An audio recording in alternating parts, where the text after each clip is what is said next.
Year was 331 BCE. While Alexander the Great was leading his armies deep into Persian lands, far away from Greece, trouble was brewing back home. Many Greek city-states had accepted Macedonian rule after Alexander's father, King Philip II, had conquered them. But one city refused to bow down: Sparta. Unlike other Greek cities, Sparta had never officially joined the Corinthian League, the alliance that Philip and Alexander had created. They saw themselves as independent, free from Macedonian rule. Their king, Agis, believed this was the perfect moment to challenge Macedonian power. With Alexander occupied in the east, he thought Greece could rise up and push the Macedonians out once and for all. Agis III began gathering an army. He called upon allies from Crete, Elis, and Arcadia, managing to assemble around 20,000 soldiers. Among them were 8,000 elite Spartan hoplites, warriors trained since childhood, known for their iron discipline and deadly phalanx formations. This force was smaller than Alexander's mighty army, but Agis believed Spartan bravery could overcome any disadvantage. But the Macedonians were prepared.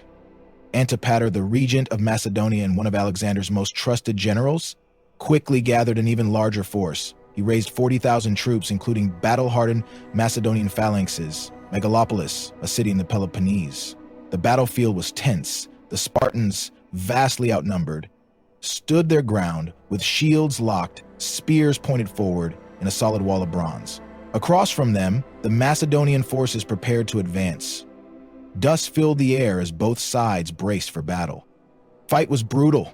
The Spartans fought fiercely, using their legendary phalanx tactics to push forward, driving their spears into enemy ranks. They managed to hold back the Macedonians at first, proving once again why they were among the toughest warriors in Greece. But the Macedonians had the numbers and a different kind of warfare. Unlike the Spartans, they used longer spears, sarissas, which gave them more reach in battle. Slowly, the Macedonians began to surround the Spartans, using their superior numbers to press from all sides. The Spartan warriors fought on, refusing to retreat, but exhaustion set in. They were being worn down. In the middle of the battle, King Agis III was wounded. He could have surrendered, but that was never an option for a Spartan king. Despite his injuries, he refused to leave the battlefield. According to some accounts, he even told his men to retreat while he stayed behind, fighting alone against the Macedonians. He took down several enemies before finally being overwhelmed. The last Spartan king to challenge Macedon fell with his sword in hand. With Agis dead, the remaining Spartan forces could fight no longer. The battle was lost. Sparta had been defeated. This was a turning point in Spartan history. Once, Sparta had been the greatest military power in Greece, feared by all. But after Megalopolis, its influence faded. The city still existed, but it was no longer the dominant force it had once been. For Alexander the Great, this battle was just another small conflict in his grand conquest. He was too busy defeating the Persian king Darius III to worry about a rebellion back in Greece.